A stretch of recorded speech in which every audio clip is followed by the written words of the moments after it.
Antwerp is a city in Belgium that has been inhabited with Jewish communities since the 16th century. The community was 50,000 people in 1940. When the city was liberated after the war, 800 Antwerp Jews came out from hiding.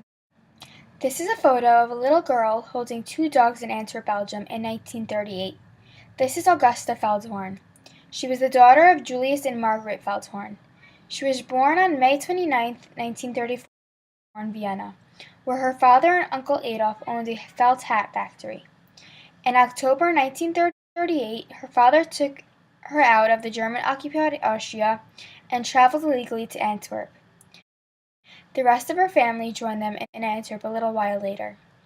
In May 1940, the Germans invaded Belgium, and the family fell under the Nazi occupation. The Feldhorn family moved to Brussels in 1942. The whole family lived together in one building, but Augusta was placed with a Belgian non-Jewish family across the street from the rest of her family. One day she was looking through the window and she saw her father, uncle, aunt, and cousin being arrested by the Germans. They were deported to Auschwitz, where they all died. Her mother avoided deportations since she was out of the house at the time. In June 1942, Margaret placed Augusta in a convent, which was a Christian community school. She worked in the same convent, working in the kitchen. Margaret changed Augusta's name to Augusta de Cluman. After liberation, Augusta and her mom stayed in Brussels until 1949, when they moved to the United States. The Jewish community in New York that I am part of is great. I am part of the Ramaz community and the Syrian community.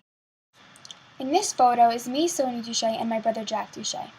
At the time this picture was taken, I was 6 years old and my brother was a couple months old. This picture was taken in the summer of 2005, when our family was taking professional photos. I am holding my brother, and I care a lot about him and I love him. The lives of me and my brothers are obviously easier than Augusta's, because we did not have to go through the difficulties and tragedies that she went through, and that her and her family experienced. My family and Augusta's life are also very similar. She's very excited to get these two dogs and cares and loves about them, just like I was very excited to have a new baby brother and I care and love him too. This is a wedding photo of a Jewish couple, Leah Mendelowitz and Alex Siemchenau, in Antwerp, Belgium. They got married there in 1930 to 1935. Leah's sister met a man who owned a factory, so Leah's family lived in that factory. Leah was now living in Brussels, and her family moved to the factory to Leah's house. Leah was living as a fake Christian. Leah and her family moved to many places. In 1944, Fanny, Leah's sister, found out that Leah and her family had been arrested and deported to Auschwitz, and that only Alex survived, who was killed by Poles when he returned to his hometown to reclaim his parents' home.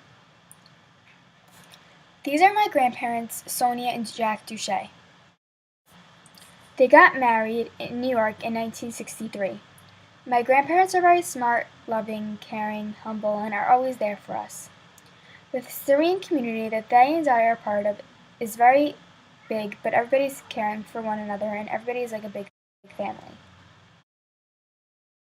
My grandparents' lives and Leah and Alex's lives are very similar. My grandparents only got married 30 years after Leah and Alex got married. My grandparents were also born a couple years after that Alex and Leah got married.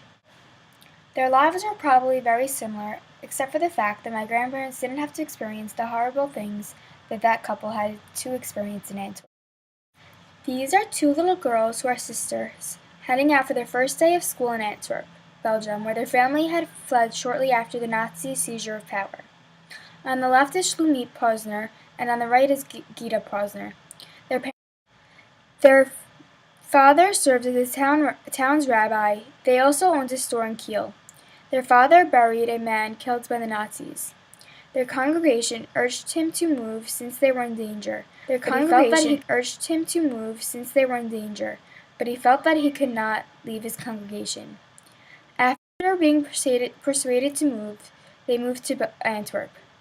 Their family later moved to Palestine in mid-1935. This is me on my first day of school, going into second grade. I was 7 years old. I am part of the Ramaz community, which is a very amazing community with many intelligent people and a wonderful congregation. The community is very caring and encourages everybody to do good things to help and to strive toward achieving great goals and getting the best education possible. My life and the life of those two little girls are very similar. All three of us went to school in uniforms and bring bags and take pictures on the first day of school, and we have a very similar life on a daily basis. Our lives are all somewhat different because of the different times we were living in. I, as a younger child, growing up, had different toys than they did. I also had a very happy childhood that was free of worry, unlike the two little girls who had to run away from the Nazis. I have learned many things from this project. I have learned that my life and my relative lives are extremely similar to those who experienced the Holocaust. I have learned about many new people and a new city. I also realized that how the Holocaust is very recent. I always feel like it was so long ago, but once you do research and find out dates and see how it connects to your life, it was really not so long ago, and that the lives of these people are not very different. I enjoy this project because I love learning about this, and I love learning about the lives of these people who are just like us, except that they had to experience these horrible tragedies.